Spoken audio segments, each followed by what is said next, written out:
Thank you for watching My News 26. I'm Paula Jasper. Today we're in Ludington. We're at Help Ministry, and joining me is the Executive Director, Larry Lang. Thanks for joining me, Larry. Oh, you're welcome. Thanks for coming today. Now, first off, what does Help Ministry stand for, the HELP? HELP stands for Hands Extended Loving People, and that's exactly what we try to do. We are a very, very Christian-based organization, and we try to do what we can in the community to be an extension of the Lord's hands to go out and do things for people. Now, when was this started and why? It was started by a guy named Gene McClellan about 17 and a half years ago. And he was looking to fill a need that the other agencies didn't fill, where they dropped off. And it started out basically with furniture, bedding, that sort of thing, where other agencies don't have it. And then it's kind of expanded through the years to basically anything you might need in the house, household goods from linens, dishes, pots and pans, all of that sort of thing. And then back about 10 years or so ago, the need for financial assistance started building.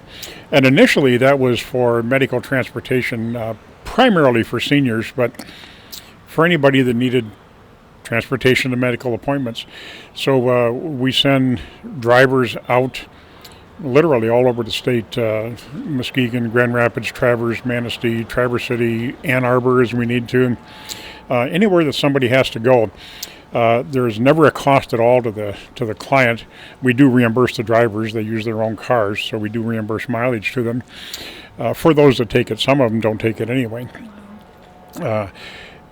And then the other financial areas go into literally anything you can think of. How many requests do you get per day, do you think? Generally about 15 to 18 requests a day come in. About half of them are for physical goods, and about half of them are financial requests. Now, do people have to qualify? Yes. Everybody that comes in and asks for something, there's an application process. Fairly simple.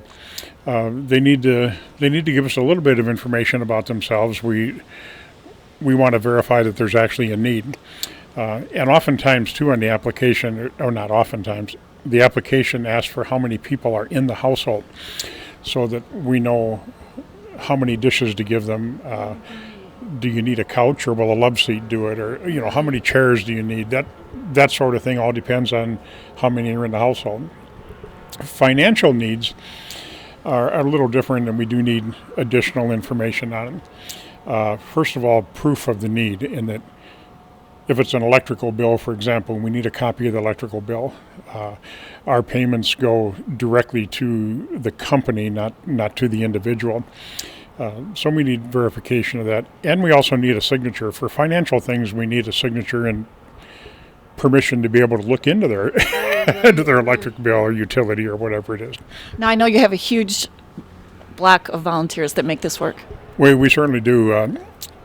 We have about 75 regular active volunteers that are working with us, and then dozens more that do all the little things.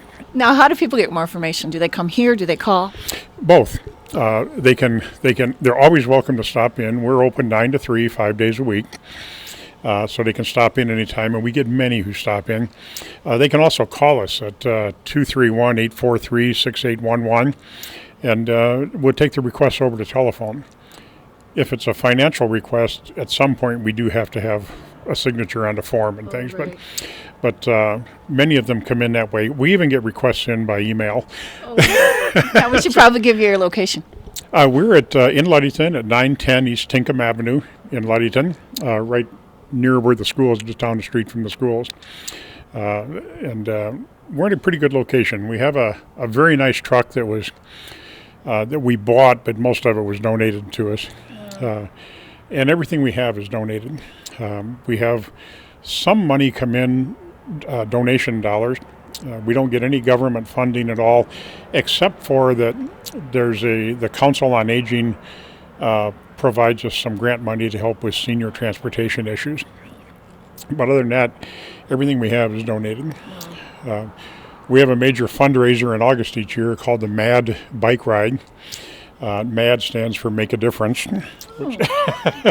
And one of the big issues with that one is that the area pastors have gotten together, and we call them the MAD pastors.